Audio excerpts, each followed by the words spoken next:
Terima kasih Tuhan, terima kasih. Terima kasih, terima kasih.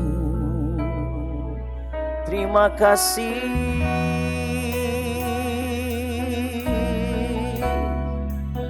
Kau dahsyat dalam perbuatanmu. Terima kasih Abah.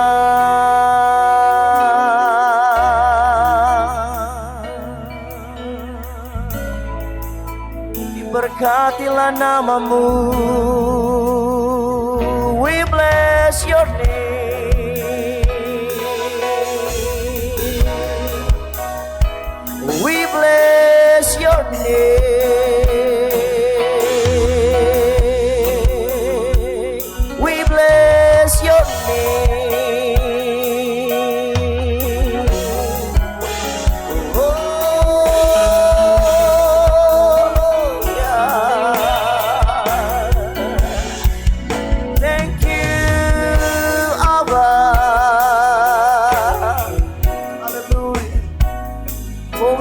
Your name, we bless your name.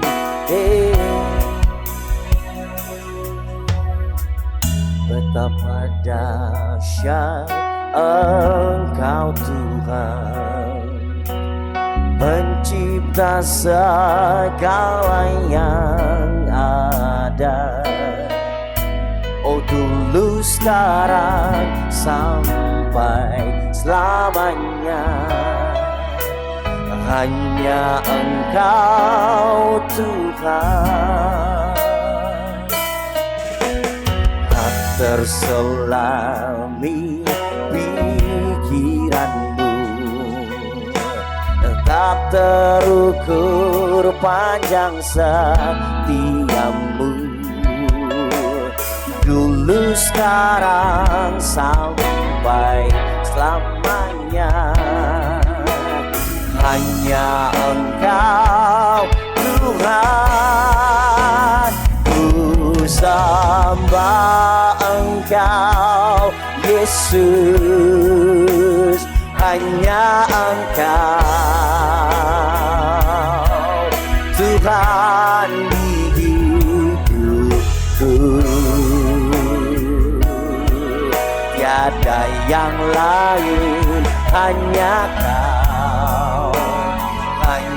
Engkau Tuhan selamanya. Kau tetap Tuhan walau dunia semua bergoncang, tak tergoyahkan. Kau tetap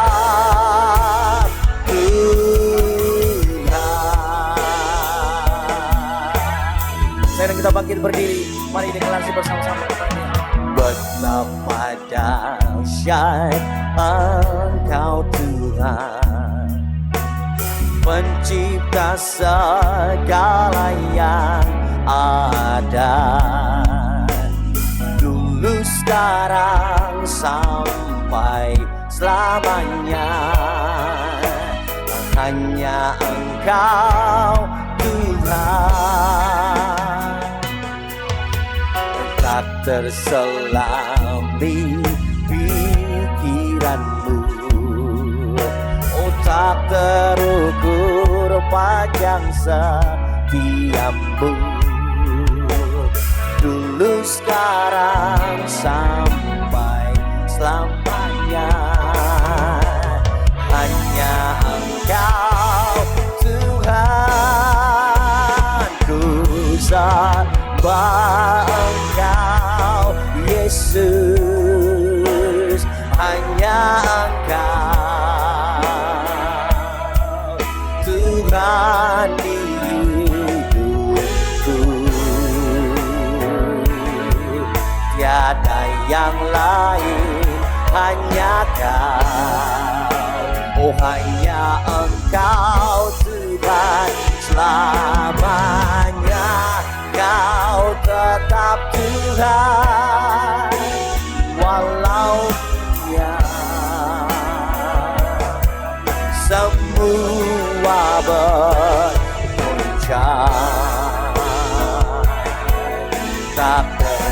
muliakan, Kau tetap Tuhan. Ku sembah Engkau Yesus, hanya Engkau. Kami akui Tuhan, Tuhan di hidupku.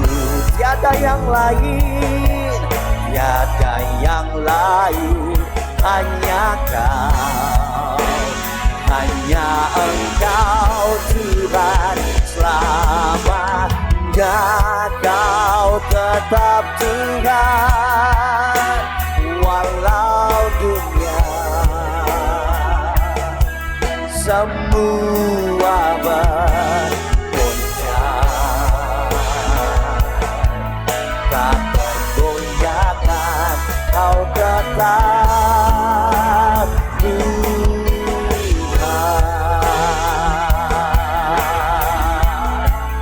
Ya, Engkau Tuhan, pencipta langit dan bumi.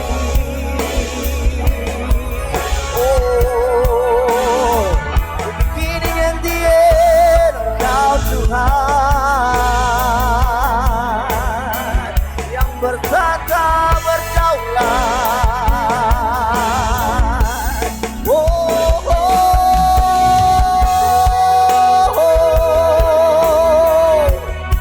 we declare Your greatness, Lord. Hallelujah.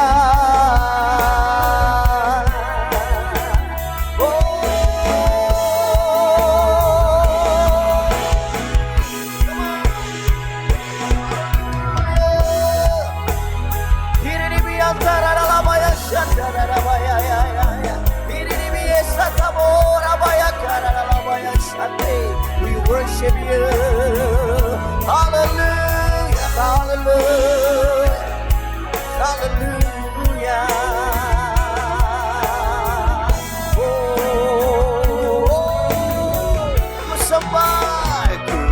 sembah Engkau Yesus, hanya Engkau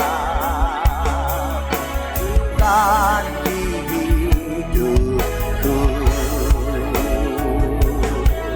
Tiada yang lain, hanya Kau, hanya Engkau Tuhan. Selamanya Kau tetap Tuhan, walau dunia semua bergoncang. Haleluya, tak tergoyahkan, Kau tetap Tuhan. Ku sembah Engkau Yesus, haleluya, hanya Engkau Tuhan, Tuhan hidupku. Tiada yang lain, tiada yang lain, hanya Kau. Oh, hanya Engkau Tuhan. Selamanya Kau tetap Tuhan, walau dunia semua bergoncang. Tak tergoyahkan, tak tergoyahkan, Kau tetap Tuhan.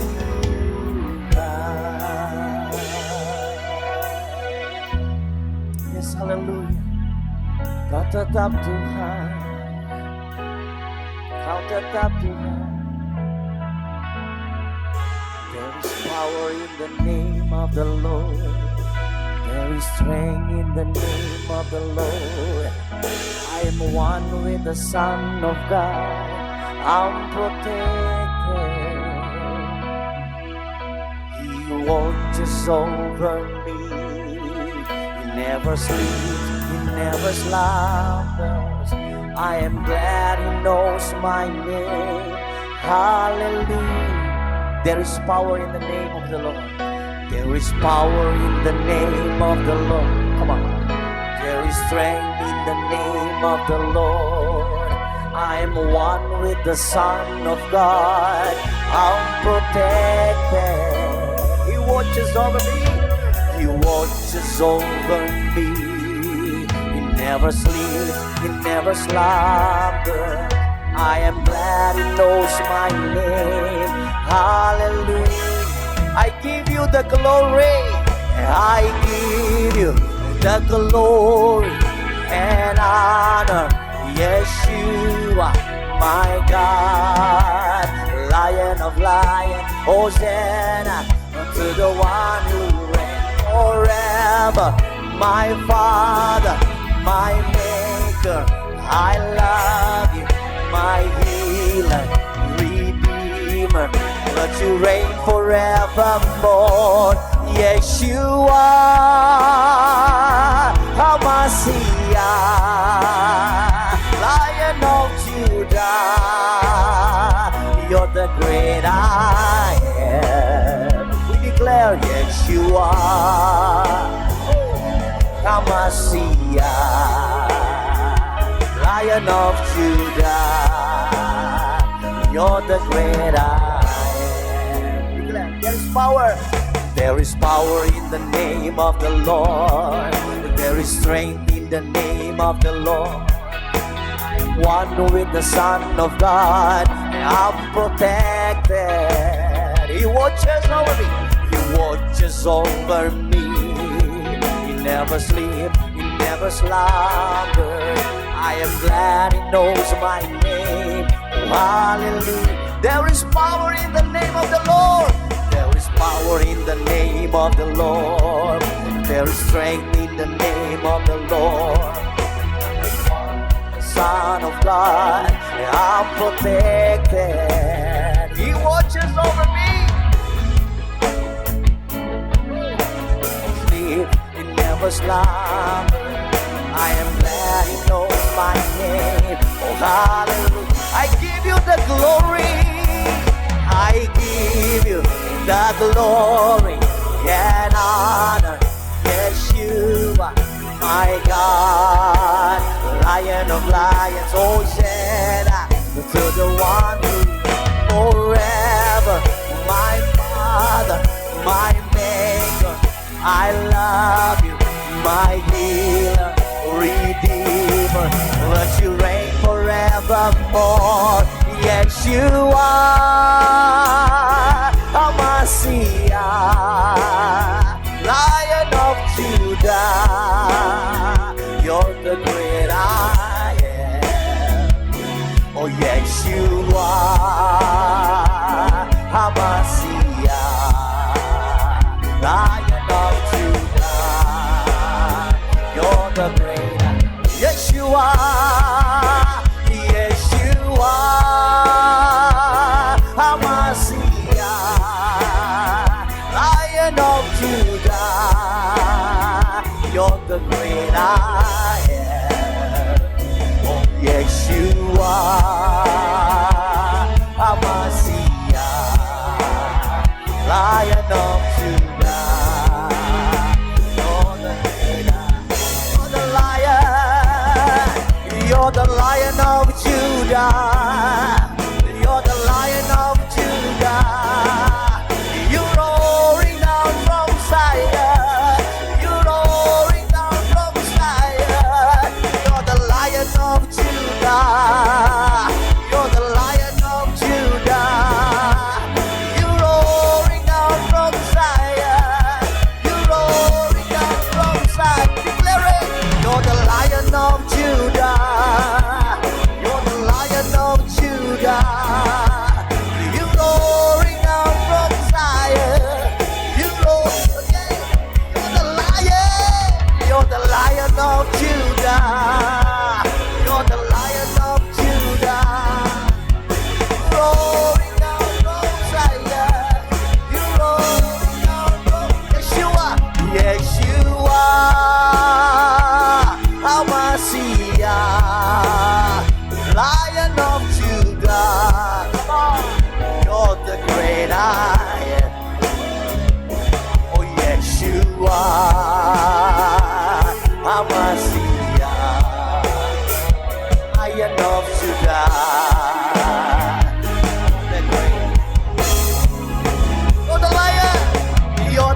Come on.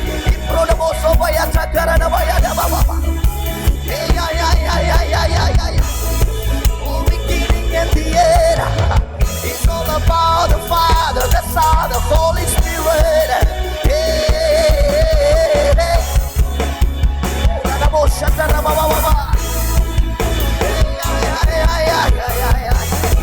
You're the great I am. You're the great I am. You're the great I am.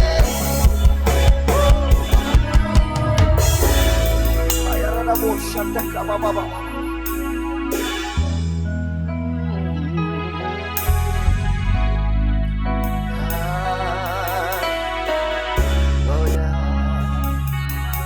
Yeshua.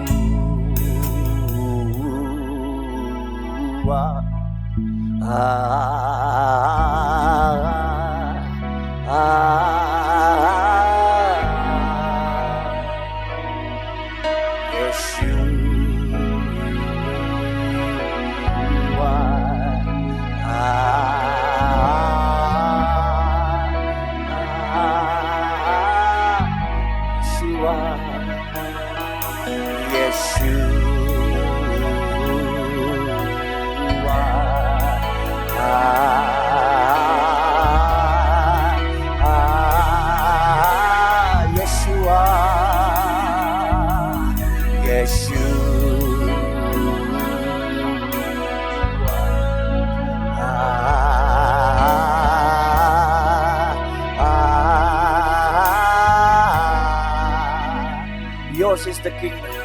Yours is the kingdom. Yours is the power. Yours is the glory forever. We declare it. Yours is the kingdom. Yours is the power. Yours is the glory. Yours is the kingdom, yours is the power, yours is the glory forever. Oh, yours is the kingdom, yours is the power, yours is the glory forever. Yeshua.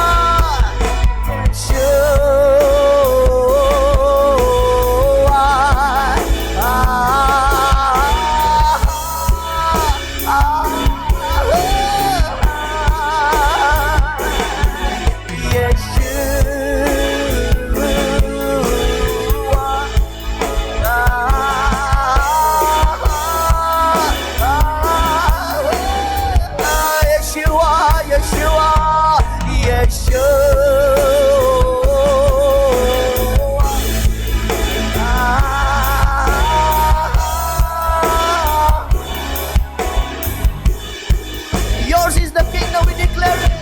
Yours is the kingdom, yours is the power, yours is the glory forever. Amen.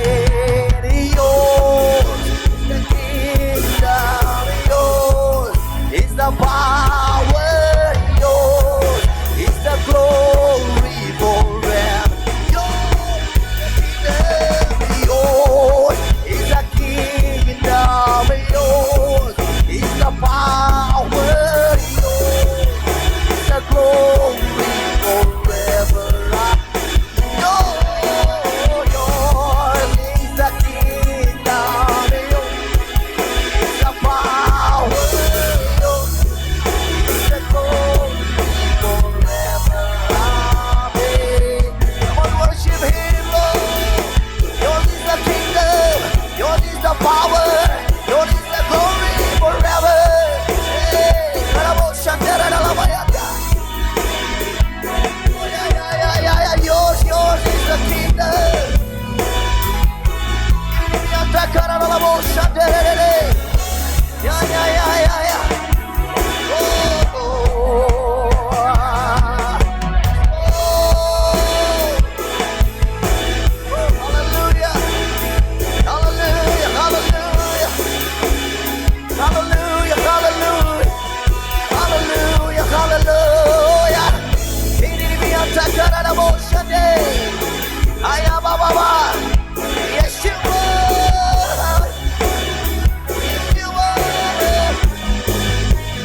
Bapa, terpujilah namamu, dikuduskanlah namamu, datanglah kerajaanmu, jadilah kehendakmu di bumi seperti di sorga ya Tuhan. Kalau pada pagi hari ini kami berkumpul bersama-sama, hati kami terbuka untuk Engkau. Kami menyambut kebenaran firman-Mu. Kau melihat hati yang haus dan lapar akan Engkau ya Tuhan. Minta ya Abah, roh-Mu, roh kehidupan, roh kebenaran, roh kesaksian, roh kasih setia, roh pengajaran, roh kasih karunia. Mari bersama-sama dengan kami pada pagi hari ini. Kami mau belajar tentang kebenaran firman. Kami siap menerimanya ya Tuhan. Dalam nama Tuhan Yesus Kristus, Yeshua HaMashiach, haleluya. Amin. Silakan duduk kembali. Shalom, selamat pagi semuanya. Shalom. Ya, shalom juga yang ada di Zoom. Ya, puji Tuhan di hari libur panjang ini, ya kami buat satu acara ini, acara yang penting ya. Terima kasih buat saudara-saudara yang menyiapkan waktu untuk datang mendengarkan topik, mungkin saya pikir topik yang jarang dibahas. Ya. Di dalam persekutuan-persekutuan, topik yang jarang dikhotbahin di hari Minggu. Tapi topik ini adalah topik yang paling dibenci oleh setan. Ya, sekali lagi saya katakan topik ini kan kita seminar ini kan berbicara tentang father and son. Ya. Ini topik yang sekali lagi ya Anda mungkin udah lama gak dengar topik ini di gereja. Ya betul ya, udah lama gak dengar topik ini di gereja. Nggak pernah mendengar mungkin di persekutuan-persekutuan doa ya. Topik yang paling sering didengar dalam ibadah-ibadah adalah tentang kebaikan Tuhan. Itu sering ya. Kebaikan Tuhan itu paling sering ya. Kasih setia Tuhan itu paling sering. Tapi topik ini jarang. Tapi saya mau sampaikan topik ini sekalipun jarang dibahas, tapi paling dibenci. Sekali lagi saya mau katakan paling dibenci oleh si jahat. Kenapa saya katakan paling dibenci? Karena ini adalah intisari dari kehidupan. This is the main core. Ini adalah intisari dari kehidupan manusia. Dan kalau kita tidak mengerti sementara setan membencinya, ya tidak heran kalau saya perhatikan dari tahun ke tahun, dari waktu ke waktu, kita melihat kehidupan orang-orang percaya itu banyak mengalami benturan-benturan dalam hidup mereka. Benturannya itu macam-macam. Ya. Persoalan yang dihadapi manusia itu macam-macam sekali. Bukan hanya persoalan soal sakit penyakit, ya. Keuangan, pekerjaan.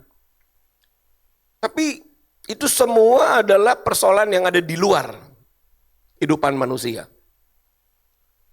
Yang ternyata kalau saya perhatikan sumber dari permasalahan yang ada itu adalah sumbernya dari dalam manusia itu sendiri. Apa yang terjadi? Dosa mengakibatkan apa itu? Dosa mengakibatkan manusia bisa hilang kendali, manusia bisa mempunyai tabiat yang rusak, buruk. Semua itu dari dalam. Kalau yang masalah dari luar tuh soal masalah keuangan, bisnis gak lancar, itu masalah-masalah eksternal. Tapi masalah-masalah yang ada di dalam inilah ternyata penyebab dari kehancuran yang terjadi dalam kehidupan manusia. Dan setan, saya harus bahas ini ya, setan itu cara menghancurkan manusia, dia harus pegang inti pesannya. Kalau dia bisa pegang inti pesannya, maka dia bisa menguasai semuanya. Kira-kira sampai di sini paham gak? dia pegang inti pesannya. Ketika dia pegang inti pesannya, ke bawahnya pasti berantakan. Pasti berantakan.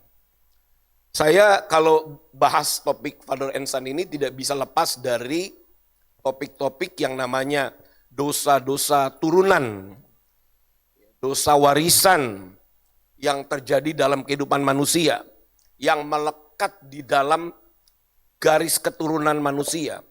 Ini ternyata sangat penting untuk dipelajari. Misalnya begini, sederhana. Kenapa orang selalu seperti gagal dalam usaha? Gagal dalam usaha. Kenapa orang cepat bimbang, lamban dalam mengambil keputusan? Ya, karena itu ada warisan yang diwarisi di dalam hidupnya. Yang tidak disadari udah turun ke bawah. Ya. Kalau Anda lihat dalam kehidupan Anda masing-masing ya. Karena gini, kalau saya lihat di dalam Alkitab, Tuhan tidak pernah menciptakan manusia lemah. Anda setuju nggak soal ini? Pada mulanya ketika Tuhan menciptakan manusia, manusia tidak diciptakan lemah loh. God never design, Tuhan tidak pernah desain untuk menciptakan manusia menjadi pribadi yang lemah. Karakter yang lemah. Dia adalah pencipta yang sempurna. Ketika dia menciptakan manusia di dalam kesempurnaannya loh. Tetapi setelah manusia dikuasai oleh dosa, di situ mulai masuk segala kelemahan-kelemahan di dalam manusia. Kelemahan-kelemahan di dalam pribadi, kelemahan-kelemahan di dalam karakter. Itu masuk di dalam manusia. Dan sayangnya ini tidak disadari. Sehingga di dalam kehidupan orang-orang percaya ini, kalangan sendiri ini, karena hal ini tidak diperhatikan dengan baik, maka tidak heran kalau kita lihat kehidupan orang Kristen sendiri yang katanya sudah ada di dalam pelayanan. Sudah ada di dalam pelayanan. Tapi tidak luput dari kekurangan, bahkan dari kejatuhan. Betul nggak itu? Sudah terlibat di dalam pelayanan, tapi tidak luput dari kekurangan. Kalau berbicara kekurangan ya banyak yang masuk di dalam jiwa seseorang. Kekurangan-kekurangan lamban, daya tangkapnya tidak cepat, lalu pribadi yang pelin-pelan, pribadi yang tidak cepat tanggap, yang cepat putus asa, itu kelemahan-kelemahan yang ada loh. Cepat putus asa, pelin-pelan, lambat, itu kelemahan-kelemahan yang ada dalam kehidupan manusia. Belum lagi kelemahan-kelemahan yang lain di dalam pribadi seseorang. Padahal misalnya kita lihat, udah di dalam pelayanan, menyanyi, singer, WL, pemain musik, bahkan pengkhotbah sekalipun. Seperti itu. Jadi udah umum kalau kita melihat orang Kristen sendiri jatuh. Ya kan? Udah umum kalau kita melihat orang-orang altar juga jatuh. Bukan sesuatu yang mengagetkan. Singer jatuh. WL jatuh. Pengkhotbah jatuh. Semua sudah tahu kan? Banyak juga pendeta-pendeta yang jatuh hidupnya. Betul nggak? Kenapa bisa? Ada pertanyaan yang besar. Kalau seorang pendeta bisa jatuh, ya gimana jemaatnya? Betul. Kalau seorang pendeta yang khotbah kesana kemari, kalau seorang pendoa yang berdoa terus-terusan, tapi jatuh juga dia, pertanyaan besar, kenapa bisa? Dari mana celahnya? Jangan salah loh, orang yang selalu ada di menara doa, orang yang selalu di acara-acara besar, luput juga. Kalau gitu gimana? Apa artinya sebuah ibadah? Apa artinya sebuah persekutuan doa? Apa artinya sebuah gereja kalau begitu? Karena yang kita lihat sama aja orang di luar dan orang yang di dalam persekutuan. Sama. Cuma bedanya kalau orang dalam pelayanan kelihatannya jubahnya rapi. Tapi hati-hati, ketahuan juga loh. Jatuh dalam keuangan, jatuh dalam kesombongan,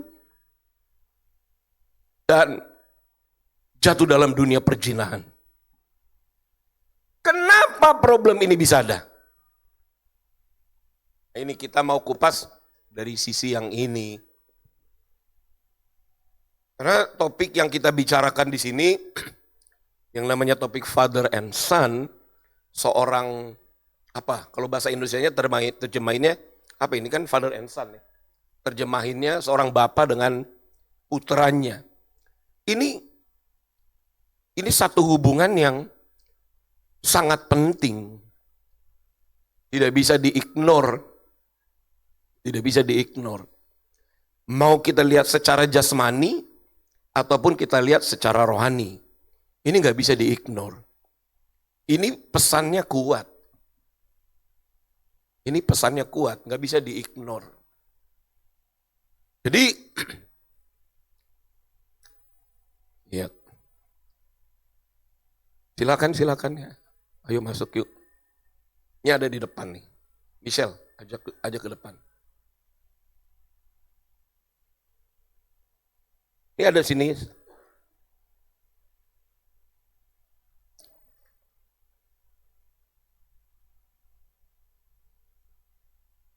Ini yang perempuan sini depan sini. Ayo duduk. Apa-apa? Kita tungguin. Ini ada.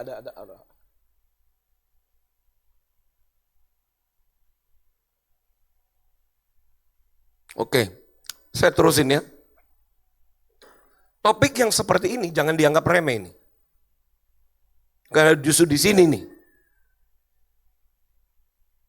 Karena model atau pengertian satu hubungan father and son ini akan menjawab bagaimana keadaan orang itu. Dan setan bermain di area itu. Setan bermain di area itu. Saya percaya bahwa apa yang dikatakan di dalam Kisah Rasul 3 ayat 21. Coba Jeto tolong buka Kisah Rasul 3 ayat 21, kita lihat yuk.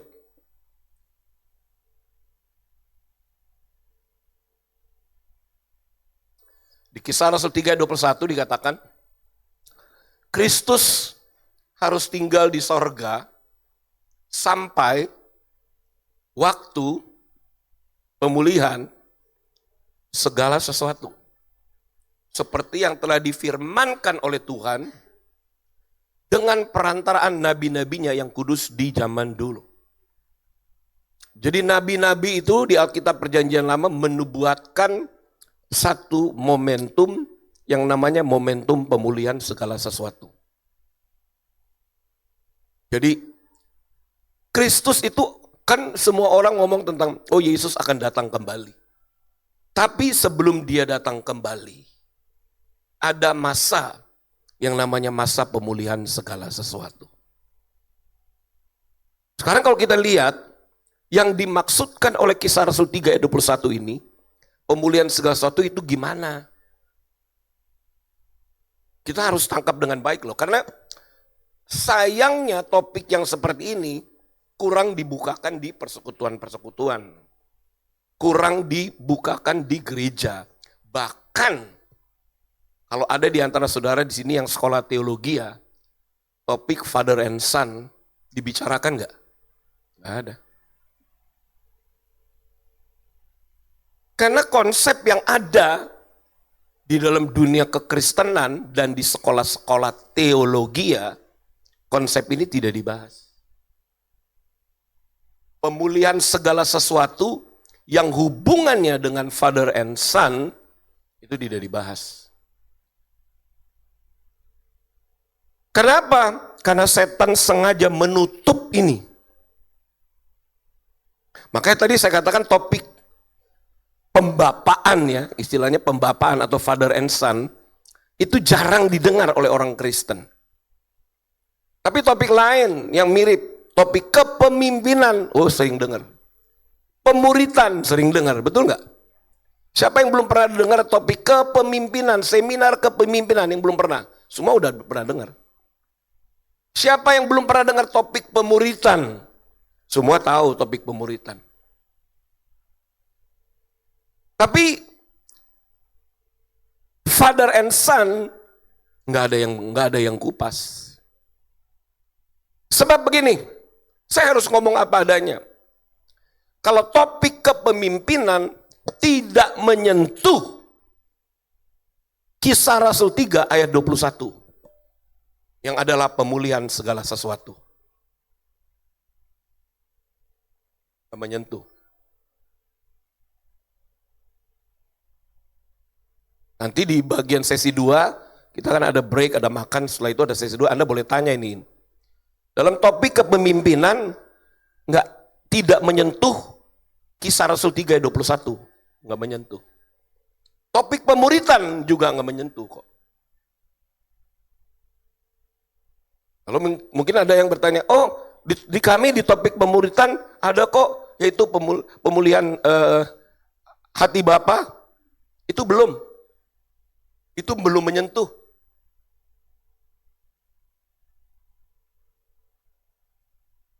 Karena intisari dari Kisah Rasul 3 ayat 21, pemulihan segala sesuatu itu berbicara tentang kembali kepada tatanan, kembali kepada bagaimana Tuhan menciptakan manusia. Itu pemulihan segala sesuatu. Di luar itu agak kesamping. Saya tidak bilang salah pemuritan, saya tidak bilang itu salah. Saya tidak bilang topik kepemimpinan itu salah, bukan. Tapi tidak menyentuh pemulihan segala sesuatu. Kalau mau berbicara pemulihan segala sesuatu, kita harus kupas, tarik ke belakang. Yaitu bagaimana Tuhan menciptakan manusia.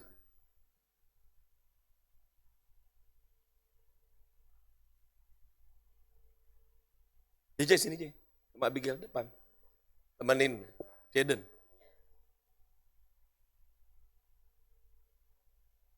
Saya bisa nangkep mie cepat.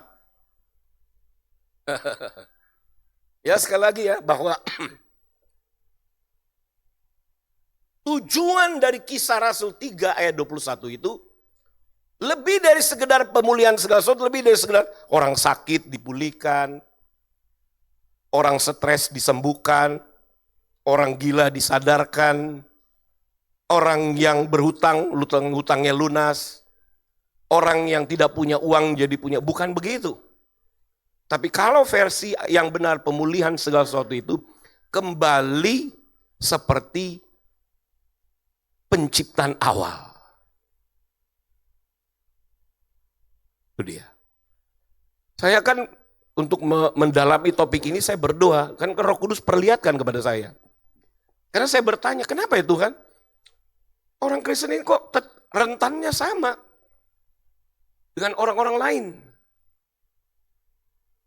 Bahkan sepertinya makin Kristen dia, makin susah hidupnya. Jadi orang jadi takut mau jadi Kristen. Makin dekat dia dengan Tuhan, gak boleh ini, gak boleh itu. Jadi seperti makin sengsara. Ya gua gak boleh gini dong. Ya gua gak boleh gitu. Saya bilang, Tuhan jadi apakah yang namanya kekristenan jadi penjara baru? Ya gua gak bebas dong. Dan pun muncullah generasi baru yang mencintai Tuhan, tapi gaya hidupnya seperti orang mau bebas dari penjara. Akhirnya bablas. Karena tidak menyentuh maksud dari Kisah Rasul 3 ayat 21 tadi. Jadi kalau mau kembali, kalau mau pemulihan, harus kembali kepada awal penciptaan. Baru kita bisa lihat. Dan saya percaya kalau Anda menangkap benar-benar hal ini ya, maka hidupmu itu akan, godaan tetap ada di sekeliling manusia, tetap ada. Macam-macam godaan, macam-macam temptation. Karena setan masih ada. Dia belum diikat dan belum masuk neraka dan dikunci pintu neraka. Setan masih ada, gentayangan masih ada, godaan masih ada, temptation masih ada. Tetapi saya mau katakan begini, kalau kita dibangun dengan benar, sesuai dengan fondasi yang dari awalnya, ketika menghadapi tantangan, ketika menghadapi godaan, kita akan berdiri dan berkata, oh nggak bisa. Karena selama hidup manusia, pilihan itu kan tetap ada. Mau belok ke kiri, mau belok ke kanan. Mau maju ke depan, mau mundur ke belakang, tetap ada. Tapi orang yang sudah dibangun di atas fondasi yang benar, dia tahu hidupnya seperti apa. Dan dia akan menjaganya dengan hati-hati. Dalam hidupnya, dalam rumah tangganya, dalam segala keputusannya. Kalau hidupnya dibangun di atas fondasi ini, yang kita bahas, tentang father and son, maka hidupnya itu akan terjaga. Karena dia kesadarannya akan apa? Awaken. Kesadarannya akan bangun. Karena manusia itu sebenarnya diciptakan punya kesadaran kok. Tapi oleh karena dosa, seperti kesadarannya itu terbius, tertidur. Jadi menyadarkan orang yang sedang tertidur itu memang susah. Tetapi kalau kesadarannya sudah bangun, ya, apa itu kesadarannya sudah bangun, dia jadi bisa hati-hati hidupnya. Ya, bagaimana kesadaran seseorang ini bisa dibangun? Harus dibagikan topik yang seperti ini. Karena topik yang namanya father and son, boleh papan tulis tarik sini. Topik father and son ini topik hubungan yang tidak main-main. Ya.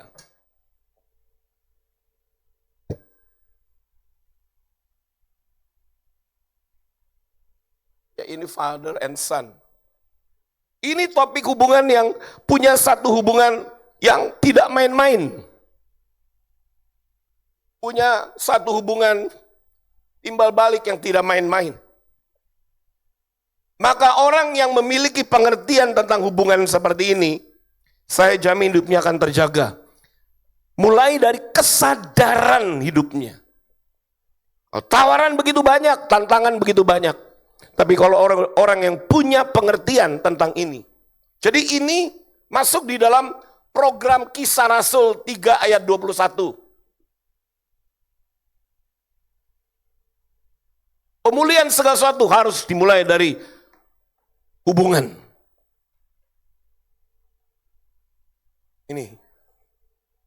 Ini hubungan ini yang setan tidak mau diungkapkan.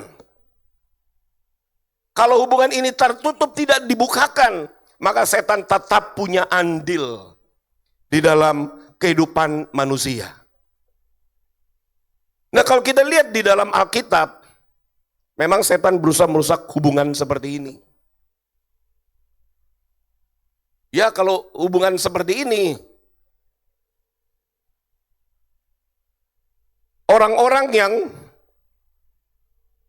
tidak mempunyai hubungan yang bagus begini, karena ya hubungan ini hubungan yang sangat luar biasa. Nanti kalau saya bagi pelan-pelan Anda mengerti maksudnya. Hubungan father and son, inilah satu-satunya model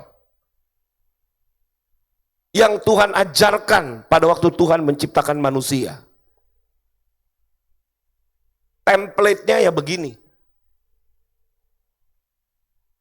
Ketika dia menciptakan manusia, Alkitab katakan manusia itu diciptakan segambar dan serupa dengan Tuhan.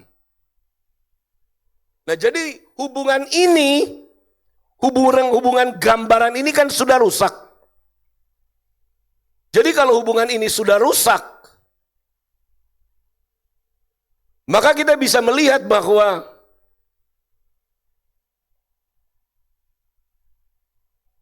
karakter dan kehidupan manusia itu banyak yang hancur, berantakan. Sebab sudah tidak mencerminkan seperti bagaimana Tuhan menciptakan pada mulanya. Kalau kita lihat ini ya, saya ada beberapa hal yang saya mau tampilkan kepada setiap kita ini seperti pertanyaan-pertanyaan begini nih. Siapakah Adam? Apakah hanya ciptaan atau ada misteri di dalamnya? Mazmur 8 ayat 5 berkata, apakah manusia sehingga engkau mengingatnya? Apakah anak manusia sehingga engkau mengindahkannya? Ada Ibrani tapi saya belum tulis. Adam itu gimana sih? Di dalam pemazmur itu kenapa dikatakan, apakah manusia sehingga engkau mengindahkannya? Apa ini? Kita ini ciptaan yang bagaimana? Kita perlu tahu loh bahwa kita ini ciptaan yang termulia dari seluruh ciptaan. Ya, kalau kita lihat lagi, nah ini sama, Ibrani 2 ayat 6. Ada orang yang pernah memberi kesaksian di dalam suatu nas, katanya, apakah manusia sehingga engkau mengingatnya, atau anak manusia sehingga engkau mengindahkannya? Lihat ayat-ayat itu. Lihat lagi ini. Langit itu langit kepunyaan Tuhan dan bumi itu telah diberikannya kepada anak-anak manusia. Atau bahasa Ibrani, Bnei Adam.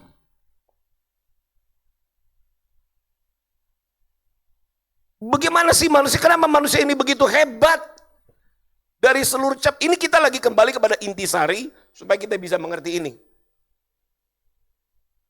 Makanya saya tadi sampaikan, kalau di luar sana bicara kepemimpinan, ini bukan kepemimpinan, ini lain. Jauh lebih hebat dari kepemimpinan. Ini kalau mau bicara topik, berarti ini masuk gak topik kepemimpinan? Cuma presentasinya dikit. Karena seorang father memang dia seorang pemimpin, tapi presentasinya cuma sedikit. Kalau soal pemuritan, ya seorang bapak juga mengajar anaknya. Tapi presentasinya juga cuma sedikit.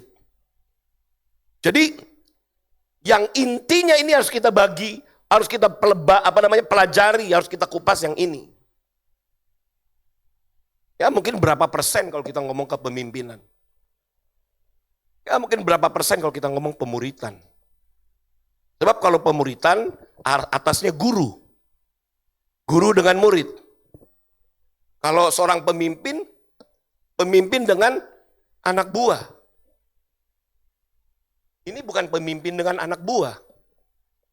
Ini lebih dari guru dan murid. Nah, konsep ini tidak diajarkan. Sehingga apa? Hasilnya apa sih? Coba ya. Kalau kepemimpinan, transfer knowledge. Kalau pemuritan, hampir sama juga. Tapi kalau ini, lain. Dan inilah yang tidak dikupas. Dan inilah yang membuat kehidupan orang-orang Kristen itu celahnya masih ada. Supaya kita tahu bagaimana modelnya, model hubungannya begini. Ini kan father and son ya. Bapa dengan, kenapa saya sebut father and son? Kita harus tahu istilah Alkitab ya. Bukan father and son and daughter. Kalau son and daughter itu istilah manusia. Tapi istilah Alkitab father and son. Bukan father and son and daughters. Tapi istilah di dalam Alkitab father to son. Jadi ini berbicara satu kedalaman yang sayangnya tidak dikupas. Gereja, di persekutuan, di sekolah-sekolah teologi. Sehingga hasilnya cuma ilmu. Kamu belajar ilmu, tapi bagian dalammu tetap rongsokan. Banyak orang punya ilmu ketuhanan, ilmu teologia, tapi mentalnya tetap pengecut. Banyak orang belajar Alkitab, tapi jiwanya serong, jiwanya liar. Kenapa? Yang ditransfer adalah ilmu pengetahuan. Kalau ini bukan ilmu pengetahuan. Pada mulanya, waktu Tuhan menciptakan manusia, bukan antara pemimpin dengan anak buah, bukan antara guru dengan murid. Tapi waktu Tuhan menciptakan manusia, Tuhan udah punya templates-nya. Nah, kalau kita lihat bagaimana Tuhan menciptakan manusia itu, ini templates-nya.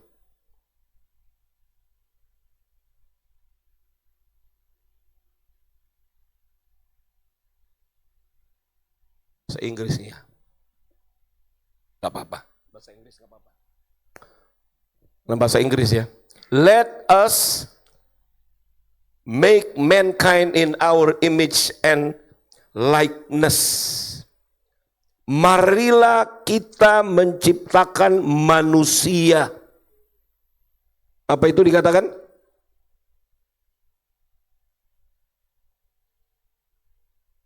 Menurut gambar dan rupa. Ini nih.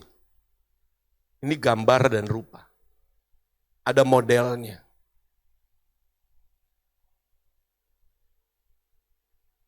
Kalau bahasa Indonesianya Jethro, coba tampilin di bahasa Indonesianya. Gambar dan rupa.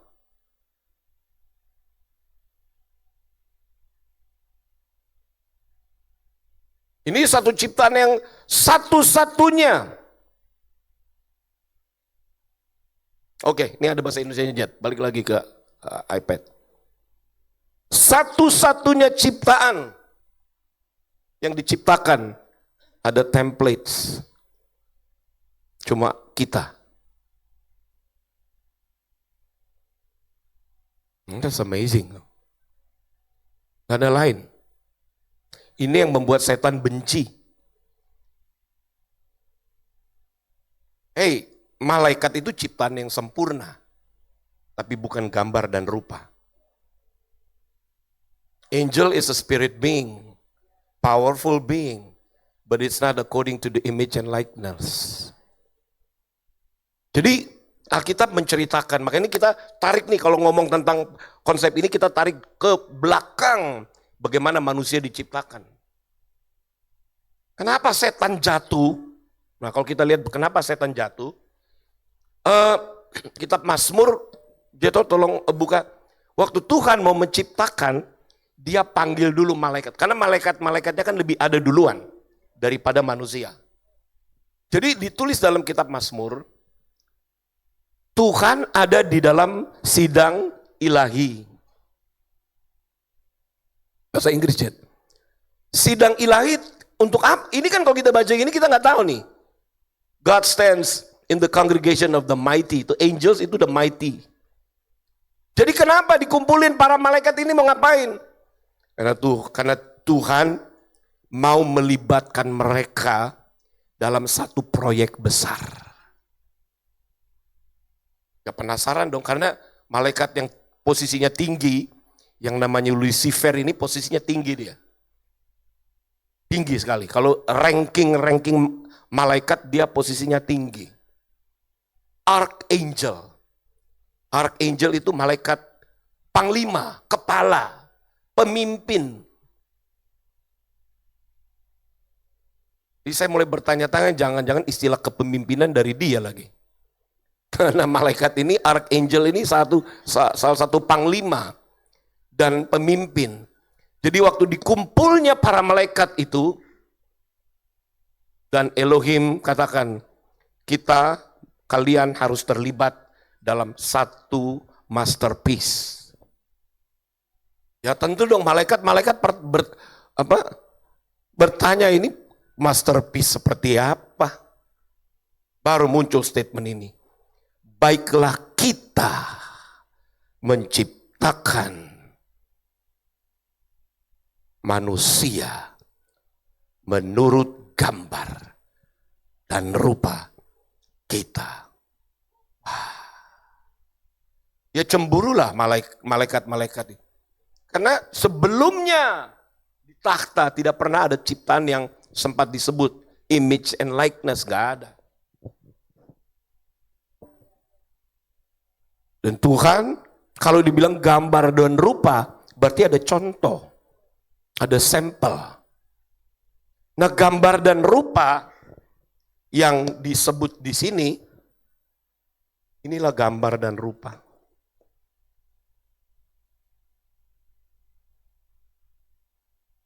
Kalau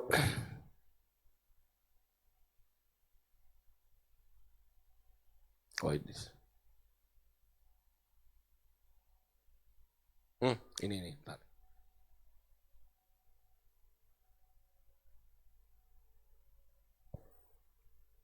Bahasa Ibrani itu ya, Selem, the mood in our shadow as our character. Jadi bagaimana manusia diciptakan in our shadow, maksudnya secara fotografik seperti dia dan karakternya juga sama.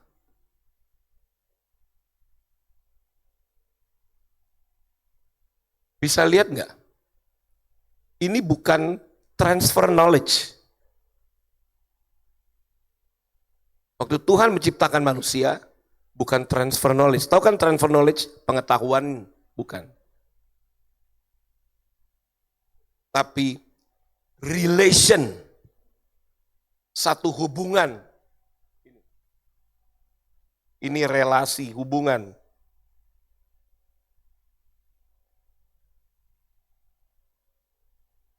Modelnya kayak begini.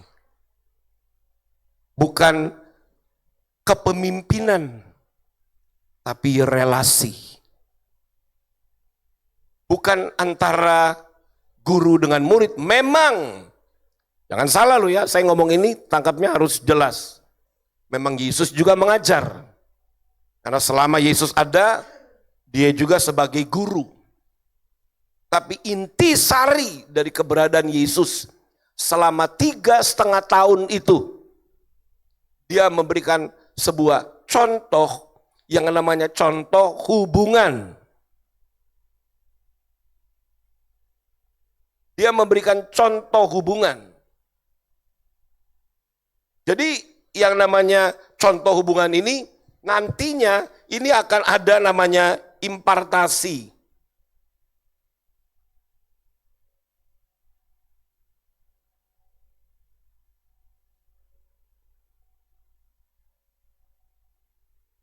Tapi impartasi ini bukan yang saya sebut tadi impartasi knowledge.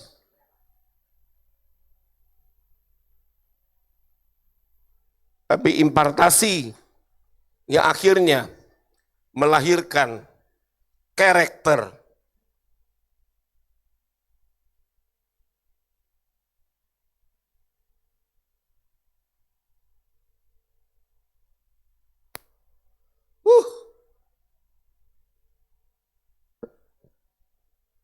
Kalau pengalaman saya kalau guru dengan murid, guru karakternya berbeda. Karena yang diimpartasi itu bukan karakter dia, knowledge-nya. Selama saya sekolah, mulai SD, SMP sampai kuliah, saya menemukan guru yang unik-unik. Tapi yang diajar itu pengetahuan. Kalau ini bukan. Ini bukan pengetahuan. Ini hubungan yang menghasilkan impartasi. Ini yang menghasilkan dari impartasi ini bukan impartasi pengetahuan. Tapi impartasi yang nanti mencerminkan karakter. Yes? Bisa mengerti sampai sini?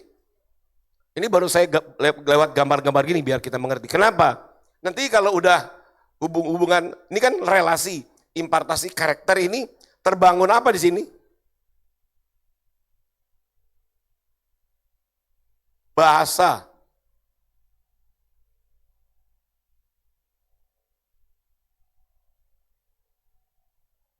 Kalau guru saya dialeknya Jawa, saya nggak keimpartasi bahasa Jawanya.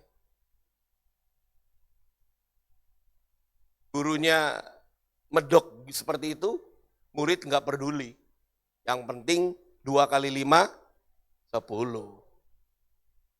Kalau Anda sekolah, gurunya ngomong, 3 kali 3 berapa? Masa saudara jawab, 3 kali 3 adalah...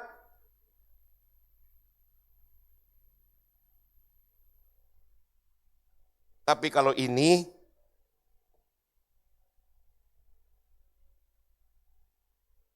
sampai bahasa loh.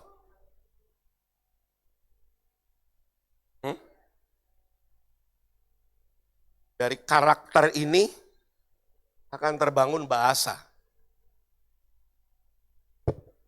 Dari bahasa, terus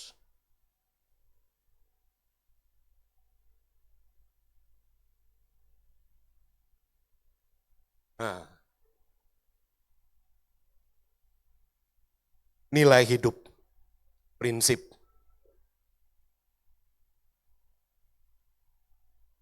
Ini.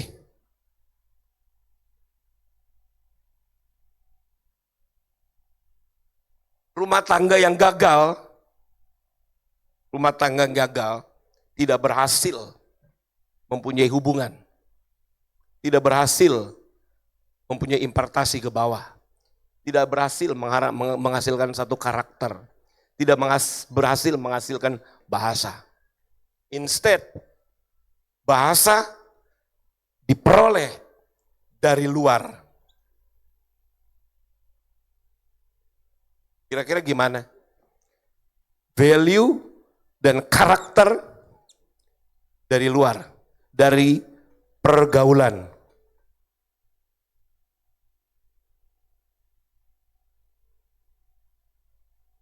Ini yang terjadi.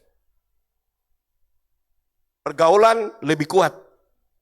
Kamu masuk ke pergaulan, benarlah Alkitab sudah bilang, pergaulan yang buruk merusak kebiasaan yang baik. Kenapa? Ininya udah nggak benar.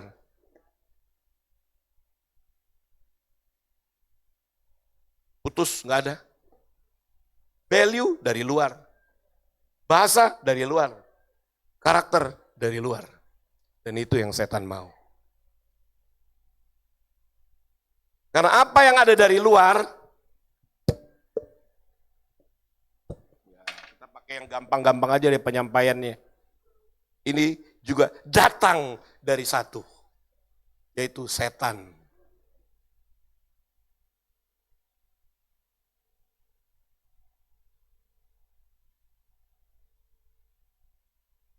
Coba kita lihat ayat ini. Yesus ngomong begini dalam Yohanes 8.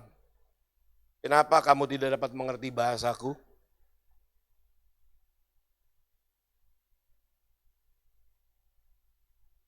Coba ya. Ayat 43 dan 44. Yuk kita baca. Apa sebabnya kamu tidak mengerti bahasaku? Sebab kamu tidak dapat menangkap firmanku? Iblis.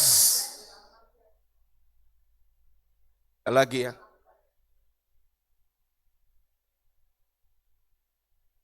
Oke. True father menjadi false father. Karena Alkitab menjelaskan, setan begitu mendengar blueprint Tuhan, dia seorang archangel, dia seorang pemimpin. Wah, manusia mau diciptakan segambar, serupa. Setan tarik manusia, supaya manusia mengikuti Yesus loh yang ngomong, kamu tidak dapat lagi menangkap bahasaku, kamu lebih mendengar setan, karena setan sudah menjadi bapamu.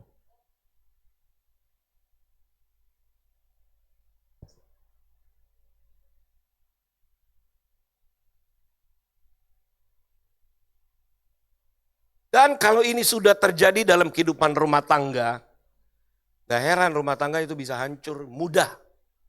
Very easy untuk rumah tangga dihancurkan, ditipu. Karena apa? Sudah masuk di dalam perangkap si jahat.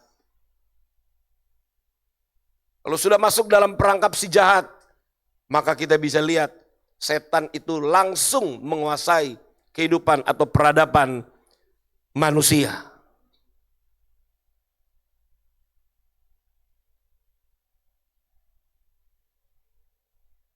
Sedikit aja nih tentang si jahat ini. Sedikit aja, kita lihat yuk. Beberapa sebutan dari si musuh ini. Isabel, pedagang, trading, unclean spirit, roh najis, witchcraft, roh tenung, spirit of charm, roh penarik.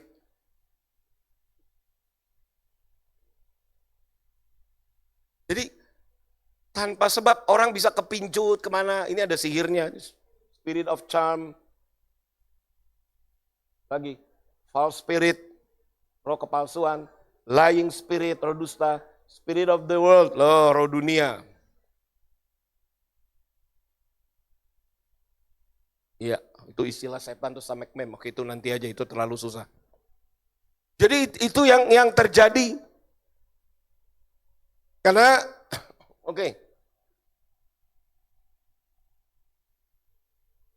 Karena setan itu dia incar posisi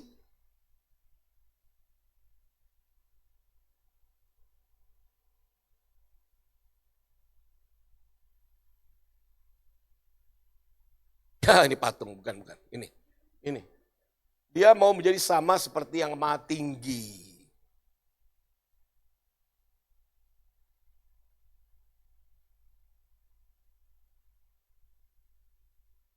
Jadi kalau kita lihat manusia diciptakan mula-mula, itu template-nya ada. Manusia diciptakan Tuhan maunya in the beginning. Makanya diciptakan Adam yang dewasa. Nah, kita lihat bagaimana Adam yang dewasa pada waktu ditaruh di Taman Eden.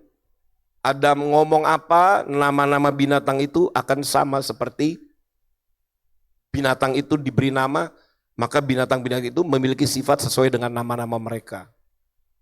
Pada waktu itu. Waktu manusia itu jatuh ke dalam dosa, Tuhan bilang kalau kamu makan mati, kamu putus nih. Banyak putus. Sekalipun Adam masih hidup beberapa ratus tahun. Tapi relasi hilang, impartasi hilang, karakter hilang, dan lain sebagainya. Dan waktu Adam diusir, waktu dia melahirkan Kain dan Habel, di situ mulai dosa kelihatan.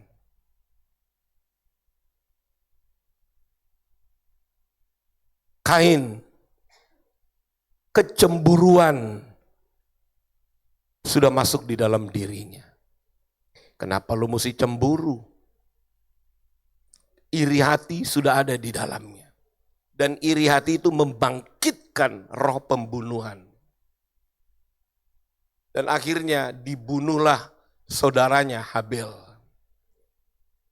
Waktu dibunuh saudaranya Habel, ini lihat urut-urutannya. Kemudian Adam dan Hawa punya keturunan lagi. Keturunan lagi namanya Set. Set itu artinya pengganti. Kenapa Adam dan Hawa memberi nama Set? Karena mereka tahu gagal. Proyeknya gagal. Karena Tuhan ngomong bagaimana dalam Kejadian 1 ayat 26. Dalam Kejadian 1 ayat 26 Tuhan ngomong loh sama manusia.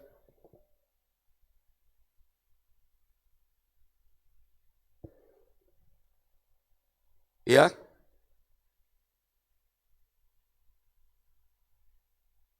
Bentar ya.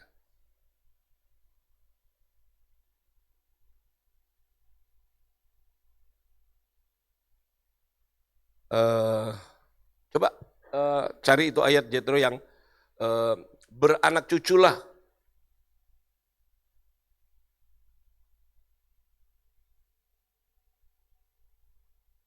Kejadian 1. Ini dia. Ya, nggak ada di slide-nya.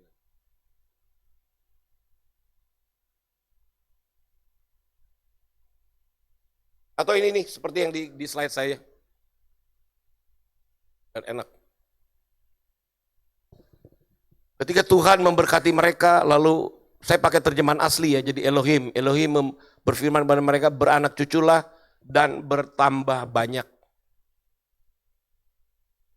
Kata bertambah banyak ini, beranak cucu bertambah banyak ini artinya gini, you shall multiply what you have, you multiply it. Jadi bukan sekedar punya banyak anak, tapi sebuah perintah, keturunanmu harus multiplikasi dirimu. Karena itu ada hubungannya dengan ini. Harus ada impartasi, karakter, bahasa, dan value. Multiply, turunkan value, nilai-nilai yang sama. Turunkan karakter yang sama. Turunkan bahasa yang sama. Itu Tuhan mau. Tapi karena Adam dan Hawa melihat sudah terjadi pembunuhan. Waktu dia punya keturunan namanya Set dengan harapan sebagai pengganti untuk supaya komando perintah Tuhan turun atas Set. Kan udah Habil pergi dari hadapan Tuhan. Habil sudah dibunuh maksudnya. Kain sudah pergi dari hadapan Tuhan. Nggak ada lagi anaknya. Mereka lagi punya keturunan, mereka beri nama Set. Tujuannya supaya bermultiplikasi. Hal yang tapi sudah terlambat. Karena dosa sudah masuk. Jadi sejak saat itu susah untuk menurunkan ini secara baik dan sempurna. Sudah nggak ada. Nggak ada. Dan kita bisa lihat kehidupan manusia. Kegagalan demi kegagalan. Karena ini, apa sih yang diimpartasi dalam kehidupan manusia sekarang? Apa sih yang ada dalam sih? Yang ada di dalam ini, yang ini nih. Value nih, value apa? Ada yang bisa jelaskan value itu apa? Nilai-nilai kehidupan, gimana? Prinsip hidup, udah susah. Value, bahasa, karakter. Karena itu sudah ada di dalam garis keturunan. Sudah ada di dalam darah dan daging. Alhasil kita bisa lihat, dosa bapaknya, ya dosa anaknya. Masalah yang dihadapi oleh bapaknya, turun lagi ke anaknya, bahkan seringkali berlipat ganda. Itu menjadi apa? Menjadi kutuk yang diimpartasi sudah merupakan karakter yang cacat, bahasa yang cacat, belum lagi dapat dari luar. Habis. Jadi saya mau kasih tahu, kamu mau sekolah teologi sampai double profesor kek, gak jamin. Lu mau tulis namanya Timothy, doktor teologi Timothy Parengkuan ing PL dan segala bla bla bla belakang.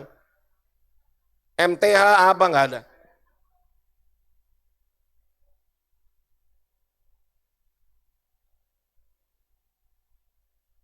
Karena ada banyak juga doktor teologi yang perlu pemulihan.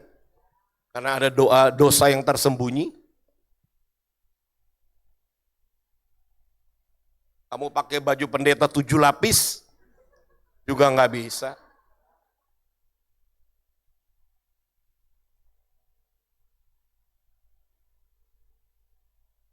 Kamu mau kemana? Selama kamu di dunia ini, mau rubah profesi dari pengusaha ke pendeta, dosanya juga ada.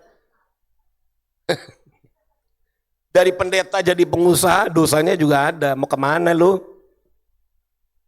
Udah gak ada lagi. Udah gak ada lagi tempat yang aman. Jadi gimana? Maka kita harus mengerti Kisah Rasul 3 ayat 21. Dan menurut pengamatan saya, inilah hari-hari sebelum Yesus datang kembali. Dia harus melihat satu generasi yang pulih dari benih Tuhan yang hadir dan mulai bertumbuh atas kehidupan orang itu. Nah, polanya gimana supaya pemulihan terjadi? Polanya dong sekarang kita ngomong. Kalau di sini kan udah ngerti nih, dosa kurang ajar. Kita sebenarnya diciptakan menurut gambar dan rupa. Sekarang mau dipulihkan nih.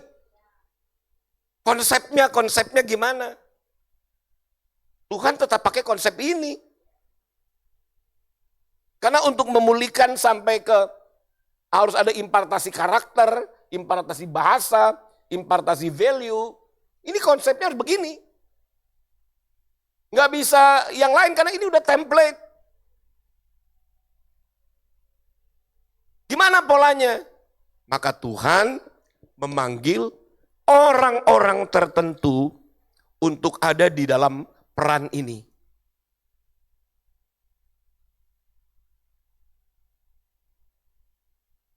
Tuhan itu atas kedaulatan Tuhan, bukan kemauan pribadi. Tuhan ada memanggil orang-orang tertentu untuk perannya ini.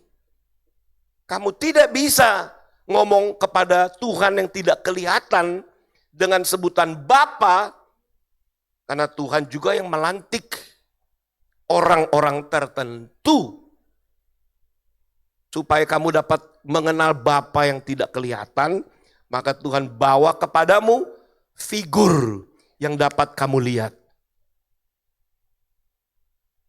Karena murid-murid Tuhan, Petrus bilang begini, apa yang telah kudengar, yang telah kulihat, dan telah kuraba, itu yang kuberitakan kepadamu. Jadi sekarang yang terjadi adalah dunia ini, krisis ini. Ini figur. Atau istilahnya fatherless. Ada loh di Alkitab fatherless.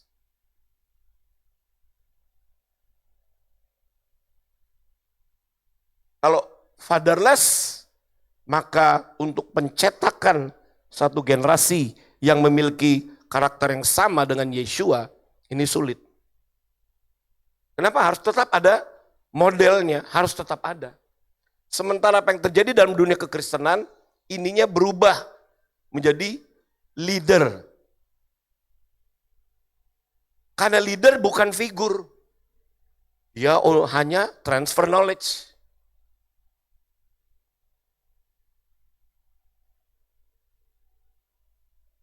Leader atau guru, teacher, juga bukan figur dia. Dia profesi. Kalau ini bukan profesi nih. Ini figur. Tapi kalau leader atau teacher atau guru, ini profesi. Leader dan teacher itu ada di mana-mana. Tapi untuk mencetak sampai ke ini, karakter, bahasa, and value, dua ini bukan bagiannya. Bukan saya bilang saya anti leader, bukan berarti saya anti guru, bukan. Ini bukan bagiannya. Leader itu punya bagian lain. Teacher itu punya bagian lain. Tapi dalam hal karakter, bahasa, and value, itu harus ada figur. Sudah pasti. Jadi harus kembali, Inilah yang namanya gambar dan rupa. Ini konsep sorga nih. Yang harus ada lagi sebelum Yesus datang. Harus ada lagi. Karena apa? Kalau ini ada lagi, ini punya satu hubungan relasi yang tidak main-main. Kalau kok versi Alkitab, hubungan ini akan bisa menjadi mitra. Anda bisa bayangkan ini. Makanya sebenarnya father to son ini, bukan ini lebih tinggi dari ini. Bukan. Kalau di dalam tatanan Tuhan, ini adalah satu kesatuan.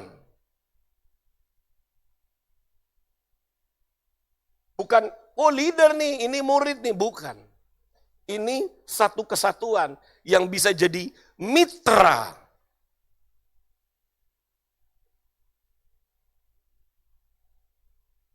Sekarang dunia kehilangan figur. Kalau nggak salah, ya Yohanes pernah kasih tahu ya, Indonesia yang nomor 3 yang kehilangan figur. Kalau pemimpin banyak. Banyak. Tapi kehilangan Indonesia urutan ketiga di dunia katanya. Ini menurut Happy Yohanes. Yang kehilangan figur. So sampai seberapa pengaruhnya sih figur ini? Penting sekali. Dan ini yang dibenci. Kenapa? Ini yang mau terus dihancurkan. Supaya, karena ini bukan transfer knowledge. Tapi ini ada relasi yang melepaskan legacy. Dan kalau kita masuk dalam pemahaman ini, maka tadi saya sudah katakan di awal, orang yang dibangun benar seperti ini, dia punya kesadaran jadi bangun. Dia hati-hati. Dalam perjalanan hidupnya dia hati-hati. Tawaran-tawaran dari setan yang kelihatan menarik, dia akan berhati-hati dan tidak mau ditipu lagi. Kalau orang sudah dibangun seperti ini.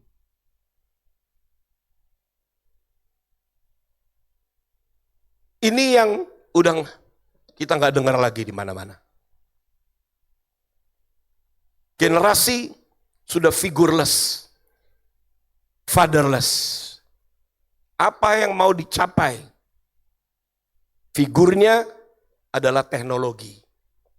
Kalau generasi figurnya teknologi, apa-apa carinya di Google. Apa-apa carinya di internet. Apa-apanya curhatnya udah salah tempat. Orang hangout supaya jadi lebih baik, bukan jadi lebih baik. Saya sudah lihat. Saya lihatnya nggak usah lihat jauh di luar. Saya lihat di kalangan sendiri. Orang-orang Kristen sendiri. Lebih dekat lagi saya lihat orang-orang yang sudah ada dalam dunia yang sama dengan saya. Yaitu dunia pelayanan. Dan akhirnya betul Roh Kudus ngomong dalam hati saya. Kalau orang-orang tidak mengerti konsep ini, hidupnya fondasinya gimana? Lalu dia bilang, oh fondasi saya Tuhan, saya tidak perlu Bapak rohani. Itu udah menyimpang lagi. Karena di dalam kehidupan jemaat mula-mula, Paulus berkata bahwa Bapak rohani itu adalah gambaran figur yang diberikan. Kalau ada orang bilang, enggak saya nggak perlu Bapak rohani, saya Tuhan aja. Berarti dia keluar, jemaat mula-mula dibangun konsepnya fathering. Paulus ngomong begini, kamu boleh punya banyak guru, tapi akulah bapamu. Waduh. Karena memang konsep itu adalah konsep yang benar. Tapi konsep tentang pembapaan ini, ya sekarang saya menuju kepada hal yang rohani. Konsep pembapaan ini gak banyak dikenal. Dan dibenci oleh setan. Kenapa? Tidak mencapai tujuan seperti semula. Karena ini nanti nih, udah karakter, kalau dia punya fondasi bagus, bahasa, value. Ada satu lagi. Apa ini kira-kira nih?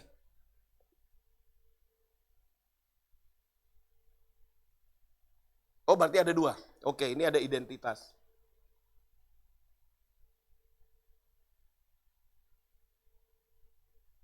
Identitas. Masih ada satu lagi. Kalau orang sudah dapat karakter, sudah dapat bahasa, sudah dapat value, sudah dapat identitas. Orang lain akan tahu siapa nih bapaknya. Karena identitas ini mencerminkan dari hasil satu relasi.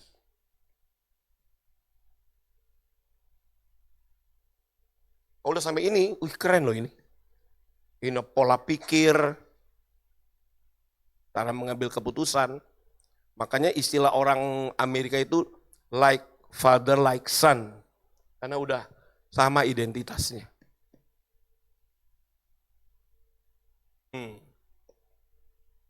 Bisa lihat nggak? Baru nanti ada satu lagi. Jadi ada berapa nih? 1, 2, 3, 4. Oke, satu lagi.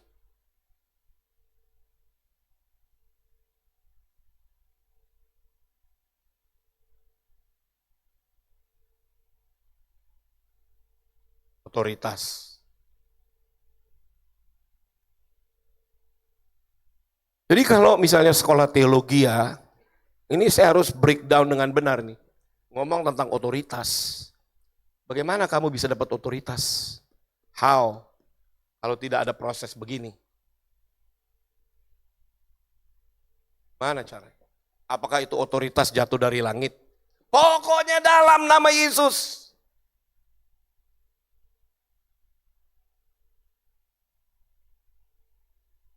Kita udah diberikan otoritas dalam nama Yesus. Gak begitu. Saya punya bukti. Kenapa? Itu 5 anak Skewa.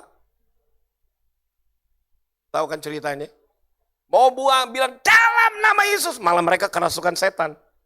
Karena setannya ngomong, Paulus aku kenal, Yesus aku kenal, Paulus aku kenal. Kamu siapa? Lu anak siapa lu? Keturunan yang mana lu? Ngaku-ngaku kan repot. Nah ini menjadi problem dalam kehidupan kekristenan. Aku anak Tuhan, aku anak Tuhan. Dalam nama setan bilang, kurang keras. Puasa dulu 21 hari. Puasa Esther. Dua puasa, dikit-dikit dua puasa. Saya ngomong ya, alergi juga ya. Dikit-dikit dua puasa. Dengar baik ya, doa puasa tidak menjadikan otoritasmu makin canggih.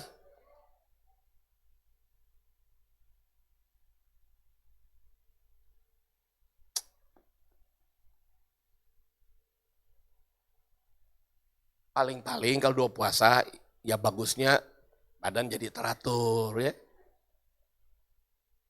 Jadi kalau orang yang susah nge-gym, ya doa puasa.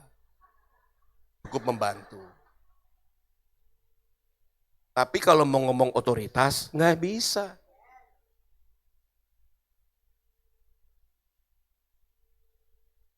Mungkin kalau ada yang bertanya, tapi gimana Yesus bilang setan ini harus diusir dengan doa puasa?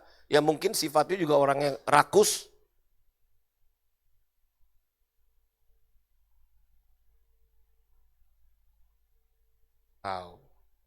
Lalu Yesus puasa 40 hari. Jadi apa dong maksudnya? Puasa 40 hari itu sebagai pelajaran diperlihatkan bahwa nih Yesus itu tidak tunduk sama godaan iblis. Dia nggak tunduk. Dia bisa buktikan apa saja. Karena identitas dia jelas. Jadi gini, hal-hal yang penting itu harus dianggap penting. Jangan hal-hal yang tidak terlalu penting kita anggap paling penting.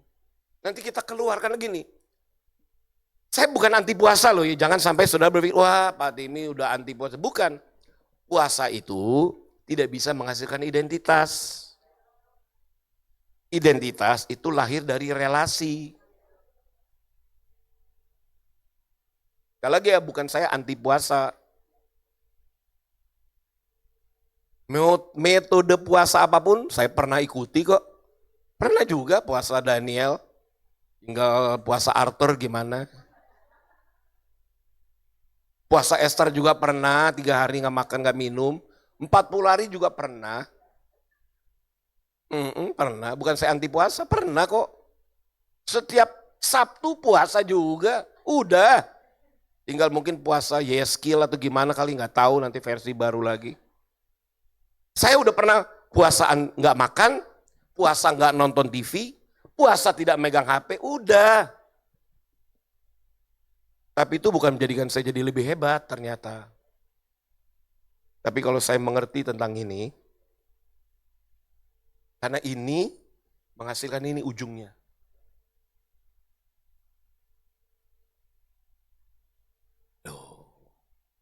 Jadi jemaat mula-mula ya, jemaat mula-mula dibangun dari konsep yang Yesus perkenalkan selama 3,5 tahun. Yesus perkenalkan selama 3,5 tahun, selalu Yesus ngomong, apa yang kulihat dari Bapa. Kenapa gak lihat Yesus aja sih? Yesus aja udah. Enggak, Yesus harus kasih lihat model hubungan. Apa yang kudengar dari Bapa, apa yang kulihat dari Bapa. Aku dan Bapa adalah satu. Itu penting, sehingga jemaat mula-mula itu dibangun dari konsep ini. Makanya jemaat mula-mula itu seperti Paulus, punya anak rohani, Timotius, Titus, Filemon, itu anak rohani. Yang hasilnya apa? Jemaat mula-mula itu dahsyat. Karena mereka dibangun konsepnya seperti yang Yeshua ajarkan. Tapi setelah itu berubah semua, berubah. Istilah itu sudah nggak dapat. Muncullah yang namanya aliran-aliran, dan konsepnya sudah berubah. Konsepnya adalah konsep kepemimpinan. Seminar leadership. Tujuannya adalah supaya ya firman itu dibagi dalam takaran seorang pemimpin. Guru dan murid. Yesus bilang, seorang murid tidak akan pernah lebih dari gurunya. Itu kalau guru dengan murid. Pemimpin juga gitu. Sekali gue pemimpin, gue tetap jaya di udara, di darat, dan di laut. Pemimpin tuh gak pernah kenal pensiun. Kalau bisa dia pemimpin terus. Tapi kalau konsep ini, Yesus bilang, aku mau kamu dapat melakukan lebih besar daripadaku. Kan Yesus ngomong, kamu akan melakukan jauh lebih besar. Tapi kalau ada orang, lu lebih nggak boleh, kalian nggak boleh lebih hebat loh dari saya, berarti saya palsu.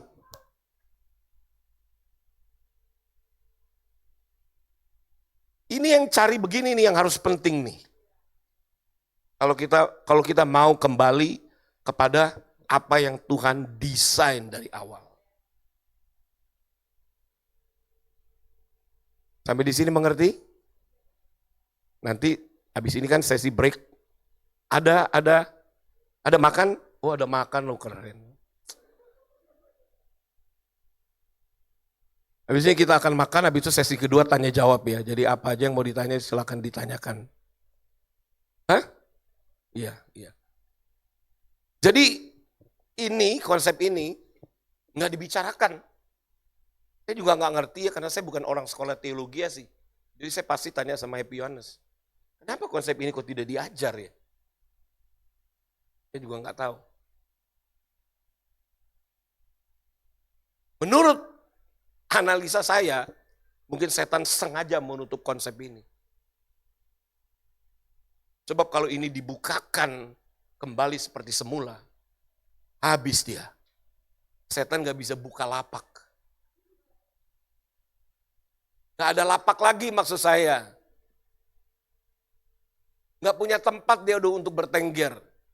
Karena ketika setan mau masuk dalam kehidupan seseorang, enggak, jangan ke sini. Kamu tahu siapa aku kan? Lebih baik lu minggir lu. Satu kali ketika setan mau berusaha menyerang kami, saya doa peperangannya udah lain. Kalau dulu ya kan saya juga pengenalannya bertumbuh ya. Dulu dalam musik kayak gitu dalam nama Yesus. Sekarang kalau pengaruh rohani, kamu kan tahu siapa saya. Tahu kan? Tahu kan? Setan langsung, wah, tahu dia, tahu, oke minggir. Kalau enggak lu dipermalukan, mau dipermalukan, minggir lu. Sekarang peperangan rohani enak loh. Kalau dulu saya capek peperangan rohani, apalagi dulu kami dulu pernah peperangan rohani sama orang yang dikuasai oleh orang yang berjemaat di gereja setan. Sampai berhari-hari pelayanan pelepasannya. Kan saya juga bertumbuh dalam pemahaman ini. Malah dulu ada setan yang pakai nggak mau gitu. Dua pelepasan nggak mau. Kurang ajar lu. Pergi lu, nggak mau. Oh nggak mau saya injek mukanya. Tapi dalam perjalanan pemahaman ini akhirnya membuat, oh itu setan cerek tuh kurang ajar tuh. Jadi kalau melawan setan-setan yang besar, setan COVID yang kemarin itu, setan roh maut, kayak cuma gini. Tahu kan? Tahu kan? Gak boleh main-main. Nanti di akhir zaman akan muncul orang-orang yang punya identitas. Masalahnya setan tahu dengan orang-orang yang punya identitas. Seperti tentang anak-anak Skewa itu. Mereka mau pinjam nama Yesus untuk mengusir setan. Setan bilang, saya nggak kenal kamu. Otoritas mana itu? Nanti akan muncul di akhir zaman orang-orang yang punya identitas. Sekali dia ngomong, kalau kalian mengerti tentang hal ini, maka perjalanan hidupmu, bagaimana mau diganjal dengan kebangkrutan, gimana? Karena kita berjalan dalam satu level yang setan juga tahu level kita. Karena kita kembali dipulihkan waktu Kejadian 1 ayat 26 sampai 28. Nah ini yang harus terjadi di dalam kehidupan kita semua. Sekali lagi saya mau katakan pemahaman ini tidak main-main. Topik ini tidak main-main. Saya sendiri, saya tahu peperangan yang diserang pada saya. Peperangan yang datang pada saya itu macam-macam. Tuduhan-tuduhan palsu, orang berbicara salah, berbicara jelek, tapi saya bilang, oh ya biarin aja lah. Dan kami tetap jalan terus. Ya ada orang, oh nggak perlu pembapaan, oh Pak Tim itu, nggak perlu. Saya tetap jalan terus karena saya tahu posisi saya di hadapan dia. Karena saya sendiri berjaga-jaga dengan hidup saya. Saya juga nggak mau sembarangan dong. Nggak mau dong saya sembarangan. Kalau saya sembarangan, saya tuh tanggung jawabnya lebih besar daripada orang-orang yang ada bersama-sama saya. Karena Tuhan bisa marah sekali, aku panggil kamu jadi figur, kalau kamu gagal, waduh. Dia bisa lebih marah, jadi saya justru harus lebih berjaga-jaga. Tapi saya bersyukur ada anugerah yang terus mendampingi. Karena Tuhan ngomong di hari-hari terakhir, ada banyak orang yang akan dimunculkan, dipulihkan kembali. Sehingga mereka akan masuk sampai ke yang paling sana itu. Mempunyai satu otoritas yang dikenal. Karena sekali setan kenal siapa kita, kemanapun kita pergi. Kemanapun kita pergi. Karena setan itu kan satu kerajaan. Sekali nama kita udah masuk di IG-nya setan, berarti kita udah terkenal. By the way, setan punya IG loh. IG-nya tuh kumpulan pencemooh. Ada kan Instagram yang selalu jelek-jelekin. Di media saya bilang, wah, masuk kita, puji Tuhan. Berarti saya sudah semakin terkenal, berarti kalau saya kemana-mana jangan macam-macam. Kalau saya sedang mendoakan orang-orang bersama-sama dengan kami, setan gak boleh mencengkeram orang-orang itu. Haleluya. Sampai di sini mengerti? Saya pikir kita break dulu, kita makan dulu. Habis setelah kita makan, kita akan masuk sesi tanya jawab. Nah, ini berat nih. Makanya harus isi dulu perutnya supaya saya siap menjawab pertanyaan-pertanyaan yang siap diberikan kepada kita semua. Oke, kita bangkit berdiri. Michelle akan berdoa untuk makan siang.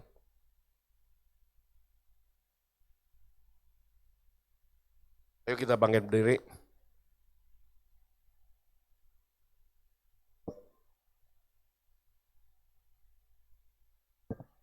Thank you Jesus, terima kasih Abah. Terima kasih Abah untuk sesi pertama ini. Kami mengucap syukur untuk apa yang sudah Engkau berikan bagi kami. Thank you Lord, dan sebentar kami akan break untuk kami menikmati makan siang yang ada. Tuhan berkati semua. Kami mengucap syukur untuk makanan yang ada. Di dalam namamu ya Yesus. Haleluya. Amin. Oke.